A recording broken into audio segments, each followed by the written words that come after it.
It started with a message. His coworker was being a little too sweet, subtle but clearly interested. I didn't get jealous. I had a better idea. So, when he walked in and saw what I'd planned, I just looked up and smiled. "Come here," I whispered. "This part's for you." Before we begin, if you're a regular here, don't forget to like the video and hit subscribe. And if you're new to the channel, welcome. You're in for something special. Let's begin. He was already clutching at the sheets when I dropped down again, lips tracing the trail I knew drove him wild. I loved watching his chest rise, hearing the way his breath caught in his throat. It made me hungrier. Every sigh, every twitch, every reaction was mine. I knew what he liked. I knew how to hold him there, right on the edge, just long enough to make him lose control. By the time I climbed back on top of him, his eyes were glassy, his hands roaming my hips like he couldn't decide whether to hold on or let go. He didn't have to choose. I made the decision for both of us. And when he finally gave in, pulling me closer, whispering my name like a playa, I smiled. Afterwards, we collapsed into a tangle of breath and skin, the sheets kicked to the floor. "You're unreal," he murmured, still catching his breath. That might have been the best ever. I leaned over him, kissed high chest, and grinned. "You say that every time." "Well," he smirked, "you keep proving me right." I pushed up on one elbow and reached for his phone on the nightstand. "Actually, there's something I want to show you. I saw this move the other night. I think you'll like it." I unlocked the screen, but before I could pull up the video, a notification lit up. "Sophie, you were so funny today. I swear you always make my day better." I paused. Sophie. I clicked the thread, curiosity taking over. Her messages weren't explicit, nothing anyone could call out directly, but the tone, the timing, the emojis, the way she constantly complimented him. There was no mistaking it. She wasn't just friendly. She was interested. And what surprised me most was him. He wasn't flirting back, not really, but he wasn't stopping it either. He seemed amused, flattered, and maybe, just maybe, liked the attention. "You know she's flirting with you, right?" I said, scrolling through the thread. He glanced over, still catching his breath. "Who is Sophie from work?" I turned the screen so he could see. "You always make my day better. Come on." He squinted at the phone. "That's just Sophie being nice." I smirked. "Really?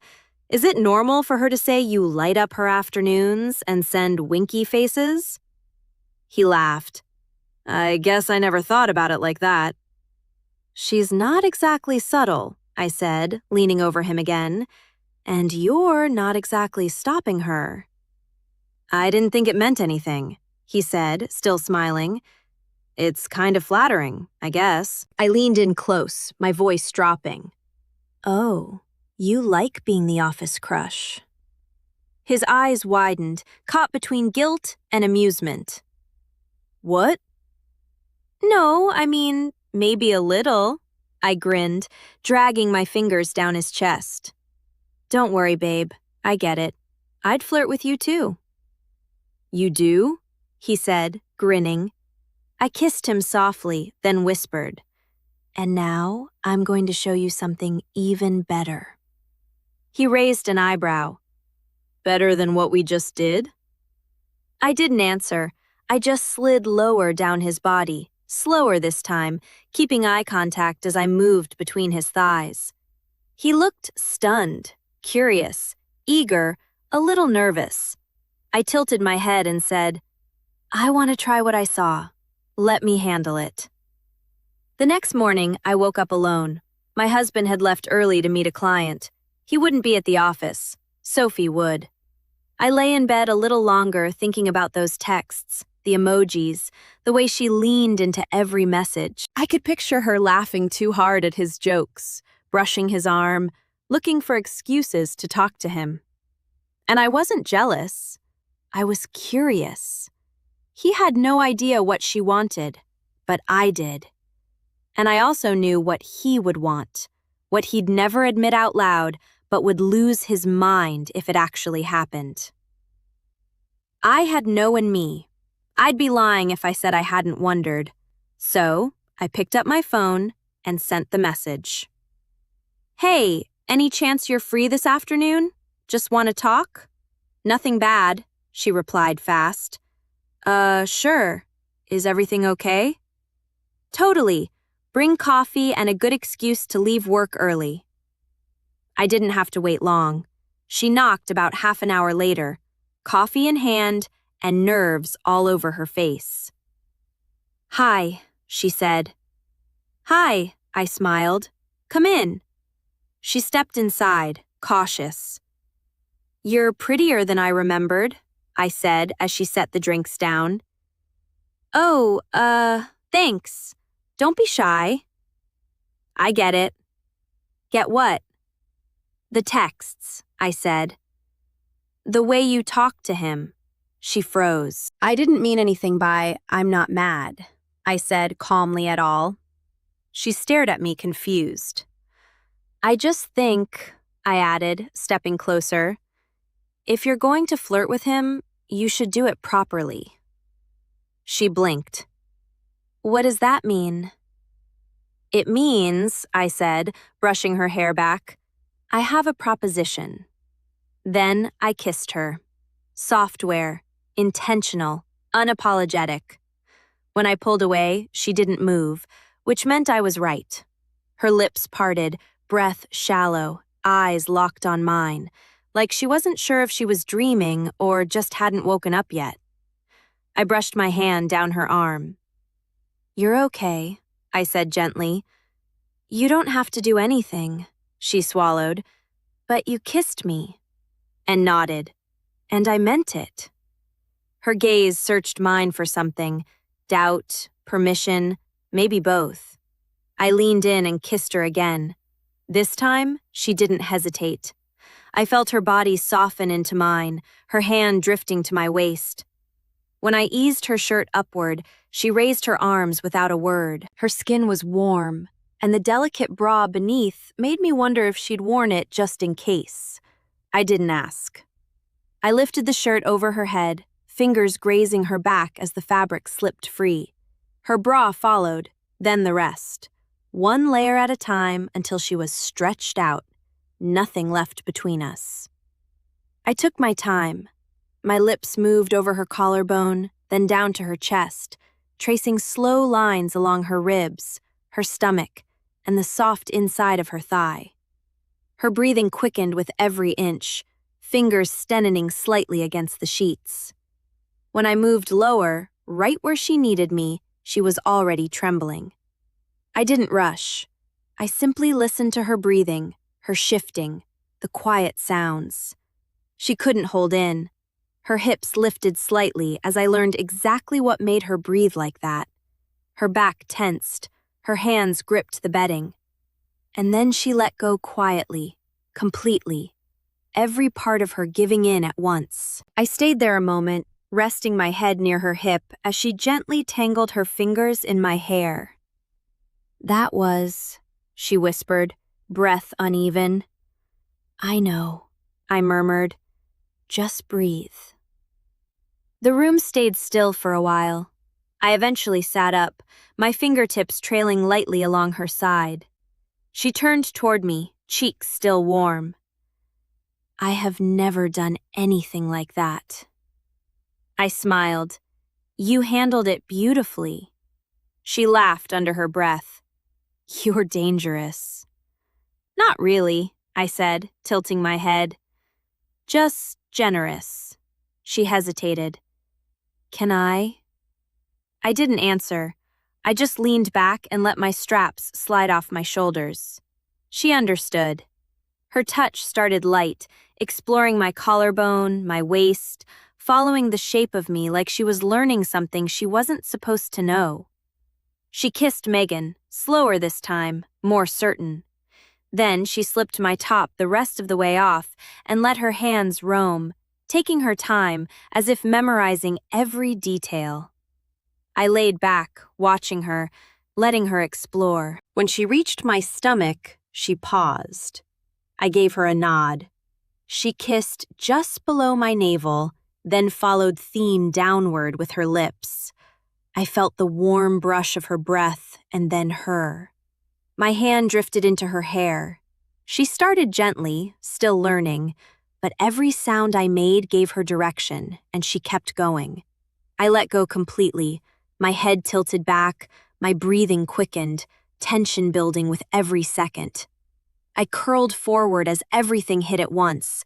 The sheets tightened my grip, a sound escaping. I couldn't quite keep in. She crawled back up beside me, glowing with quiet pride. We didn't speak. We didn't need to. We stayed there, wrapped around each other, the sheets tangled at our waist. I told you I had a proposition, I murmured, brushing a strand of hair behind her. She smiled. I thought you meant like coffee. I was about to answer when the front door opened downstairs. She stiffened. I didn't. I met her gaze with a calm smile. Relax, I said. This part's for him. Footsteps climbed the stairs. Adamant later, he appeared in the doorway. His eyes widened. I sat up slowly, still bare, the heat of everything we'd shared still clinging to my skin. I looked straight at him, then patted the space beside us. Come here, baby, I said softly. You're going to love this. He stood in the doorway like he'd walked into a dream and wasn't sure he was supposed to be there. I walked to him slow and bare, the warmth of Sophie's mouth still humming under my skin. I didn't speak. I just kissed him, soft, sure, inviting. He didn't move at first, but when I unbuttoned his shirt and pushed it from his shoulders, he let it fall. When I knelt to undo his belt, he breathed in sharply, and when he stood, took his hand and led him to the bed, he followed, wide-eyed and silent. Sophie was already lying back, hair tousled, watching him with a mixture of curiosity and nerves. I looked at her. Help me, I said. She nodded and moved toward him. I kissed his neck as she lowered herself slowly. He gasped the moment she reached him, his hands grabbing the sheets, his chest lifting beneath my touch. It's okay, I whispered in his ear. Let us take care of you. His body twitched under her, breath catching in his throat. He looked at me stunned. I kissed him again, deeper this time, steadying him as she continued. His hand found my back. It stroked his hair and whispered, You're doing so well. His head tilted back. He moaned softly, breath broken and helpless. Sophie looked up. Her lips were wet, her eyes wide. I smiled. No, it's your turn. Lie back, I said gently. Sophie stretched out across the bed, breath shallow, legs parting just enough. She looked up at him, uncertain. He's nervous, I told her. So are you, but you both want this.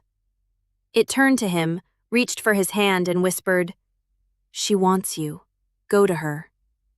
He nodded slowly, climbing over her with deliberate care. She reached up as he settled above her, her hands trembling slightly. I knelt beside them and ran my hand along his back. Take your time, I whispered. She reached for him and their bodies met. He froze. I leaned in close. It's okay. She can take you. His hips seized forward and Sophie moaned, fingers stenoning at his sides. She's more than ready for you, I whispered into his shoulder. See how she holds you? He began to move slow and steady, and Sophie gasped beneath him. I climbed over her carefully, one knee at a time, positioning myself just above her mouth. He paused to adjust, making room for me, and then her lips began to move, and I felt her. I gasped, dropping my hands to his chest as he thrust deeper, and I leaned in to kiss him. Our mouths meeting just above the tension building between us. You're inside her? I whispered between kisses. And she's inside me. Can you feel us both? Hen nodded, breath shaking, lost between the two of us. Eventually, I slid off and let them breathe. Your turn, I said to Sophie, guiding her up. Take control. She climbed on top of him, one knee at a time, then eased herself down, breath catching as she settled. His head fell back, eyes wide, hands finding her hips. She started to move slow, cautious. Nice and easy, I murmured, sitting beside them. Let it build. Sophie found her rhythm, rocking gently, her hair falling forward.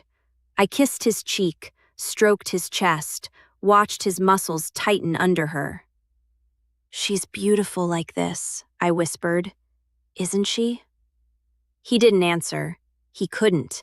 He was breathing too fast, blinking like he couldn't believe it was real. Sophie picked up speed. His hand slid along her sides, barely holding on. I leaned close, kissed his neck, whispered in his ear. Taken. Loved. That's what you are right now. His mouth parted again. Sophie gasped above him, her breath matching his. I watched them both, his jaw clenching, her body rising and lowering in perfect rhythm. I saw it building. His hands tightened around her waist, his breath caught, his legs shifted beneath her. He's close, I whispered. Sophie didn't stop. She kept moving, keeping him right there. They cupped his face in my hands, kissed him hard. Finish him, baby, I whispered to her. Sophie dropped down once more, her breath unsteady, his whole body tensed, his head pressed back into the mattress, his fingers locking around her, a sound escaping his throat. Half breath, half surrender, and then he let go. Sophie collapsed on top of him. I curled up beside them, brushing his damp hair from his forehead. His eyes finally opened. I kissed him once, slow, deep, and full of every promise I just kept. Then I whispered, "That's what you get for being such a good husband. Be honest, if you walked in and saw that, would you hesitate or jump right in? What would you do in his place? Tell me in the comments. I'll be reading. And if you enjoyed the story, don't forget to like, subscribe, and turn on notifications. Thanks for being here.